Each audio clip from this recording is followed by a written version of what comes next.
You've all heard how great some hair tools are. I'm sure you've seen the gazillion TikToks, Reels, and Shorts of people using them and loving them. But what if those products aren't worth it? You're not talking about the Air Wrap, are you? It was $600. Well, wait, we're gonna get to it. Have a little patience, jeez. Today, I'm going over my 3 most regrettable hot tool purchases and what I love to use to replace them instead.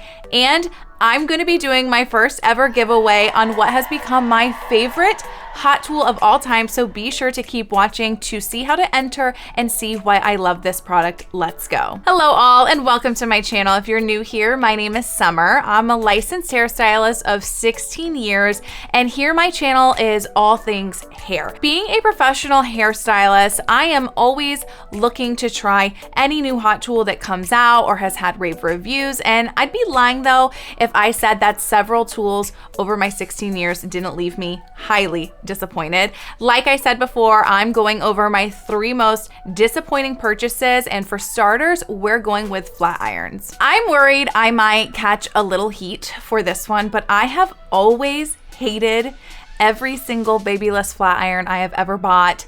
I'm not being dramatic. Babyless is a well-known name in the hair tool market, and they do have some really great products and some that I do love, but their irons to me, plain and simple, I just don't like them. I never have. I do want to pinpoint though that this goes solely for their nano titanium irons and not their ceramic. Reasons why I don't like them: they are way too hot, and by hot I mean I feel like the hair's burning just by the thought of me running it through my hair. I oddly enough while filming burnt my ear actually, which I was like, how fitting is this? They leave a distinct smell to the hair, and just in general when using them, the smell like sort of floats around. I don't know how else to say it other than it smells like fish to me. Don't ask me why. It's just the first thing that comes to my mind. They also get dirty very easily, and that I attribute to the fact that these are so hot that whatever product you are using burns off right onto the plates, making it even more scary as to what it's doing to your hair. Now, I'm not saying that this iron can't work for some hair types. I think that if you have massive, extremely thick, super coarse hair, this iron can be fine for you, but any hair type outside of that, I just feel these irons are way too much heat. The Babyless Nano Titanium Flat Iron lineup will cost you anywhere from $100 to $190 US, and I've just never been impressed with them for the price point. At a much lower price point, I absolutely love my Kaposi V7 Flat Iron. I bought this on Amazon 2 years ago. It's a titanium plate as well, but I have never felt it was overly hot, even on the highest setting, nor do I notice a smell or the iron plates getting dirty from use. This can also be used to wave your hair with its rounded shape, and I overall just love it. It's always my go-to at-home iron when I'm wanting to use a flat iron, and with a price point at just under $60, it saves you quite a bit compared to one from Babyless. All right, so please tell me you're gonna talk about the Air Wrap. It's been 5 minutes. Okay, fine. Let's talk about the Air Wrap. It's so good, right? Take my $600 all day. I bet you love it, right? Actually, no, I don't. What? Yes, some people really love this thing, but I'm gonna be really harsh here when I say I think a lot of people love it only for the fact that they spent $600 and can't admit they wasted their money. Is that too harsh? I was so excited when my Air Wrap got delivered. I literally felt like it was gonna be this life-changing hair experience. I was like, I can make countless videos with this, but every single time I have used it, it not only took me twice as long to style my hair, but it fell flat and didn't even hold for the day or night as when I used my other tools. I think the overall concept is awesome, and technically if you were to buy each feature of the Air Wrap separately by itself, you could easily be right at that $600 price point, but just because they're all wrapped into one tool doesn't mean you're exactly going to get a glamorous result that lasts. I don't like the brush options. I don't even get how the 2 paddle brush options give any different end result. The round brush attachment I find to be way too small. I have a hard time using it in my own hair, and I feel that if a hairstylist of 16 years struggles with it, how does your average person fare when using it on their own. While I appreciate the low heat with the curling wands, I feel like it's a very fine line of having your hair too wet or too dry to get to where the wave will hold, at least in my experience. I love the bounce of the curl when I let it out from the wand, but once I smooth out my hair, it's not really a look that I love. So between the extra time it takes and not loving the end result, honestly, I just find it to be a complete fail. I much rather prefer to use my T3 Airbrush Duo for those who like to use a blow dry brush. This comes with 2 attachments, a round and paddle brush. So you can use the round brush attachment if you want more bend or volume, and the paddle for a smoother look. I love this tool. It's always my go-to grab at home when using a blowout brush. Of the 5 I have collected, I always use the round brush attachment, and I'm always happy with the fullness that I'm able to get with the airbrush. If I'm adding in curls, I like to go through afterwards with my 1-inch clip barrel iron to create my waves.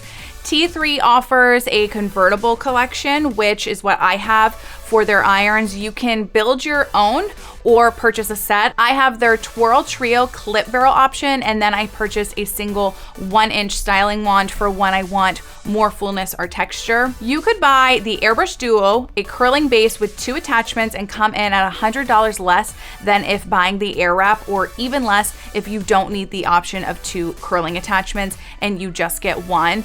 And your look will be longer lasting with the T3 versus the Dyson. You have 5 heat settings to choose from with both the blowout brush and curling base, so it easily will fit your hair needs. The barrels are ceramic, so it's a bit more gentle too than titanium. And all around, I love these options from T3. I've had them for years, and they stay a consistent go-to when using them at home on myself. All right, before we move into my last regretful hot tool, it's giveaway time. This was the perfect video to go from talking about hot tools I've regretted buying to gifting one of you lovelies what has now become my favorite hot tool, the Volume. This tool, it's an ultimate game changer for anyone who wants volume at their root. I have a whole video dedicated to this product and showing you how to use it that I will link below. This is the perfect tool for anyone who wants the extra volume in their roots or in their hair in general. To enter the giveaway, leave a comment below letting me know what your least favorite hot tool has been, as well as what your current favorite hot tool is and why. I will 1 week from today announce the winner on my community page, so make sure to leave a comment below and check back to see if you are the lucky winner. So while it's obvious I have a strong love for the products mentioned from T3, I actually fully regretted buying their Cura Luxe hair dryer. This dryer, it was so pretty, so beautiful, and I actually loved its performance, but I hated the exterior of it and was completely disappointed in how it held up for the price point, which at the time was $285. I want to make note they have discontinued this dryer, and it appears to be replaced by the Air Luxe, which all the features on the Air Luxe are the same as the Cura Luxe, minus one feature being the auto sensor for turning on and off. My issues with the dryer were that within 4 months of using my concentrator nozzles, the exterior coating literally was chipping off the nozzles. I attributed that from a combined effort of the heat of the hair dryer, the brushes, and the hair all together affecting how the nozzles held up. I have an OG video on this dryer that I'll link below from way back when I first started my channel, and I made mention of it then. And then I did a year update on using the dryer and broke down my issues with their warranty department that had me kind of confused and left kind of a bad taste in my mouth about T3, if I'm being honest. The dryer performed great. It was just the exterior that was truly really disappointing. On top of the nozzle chipping, the dryer had a crack from one simple minor fall that I just felt for the almost $300 price point, it was pretty unacceptable. I know they've replaced it with a new version, but from my experience with the Cura Luxe, I would never be interested in buying it to try it out to see if the exterior is any better or the same. I feel like that sounds a little ridiculous because of my love for the products mentioned earlier, like the Airbrush Duo and the curling irons. I'm sure they're made in the same warehouse from the same manufacturer, but I've never had one single issue with the exterior on those like I did from the dryer, so maybe the dryer is just not my thing.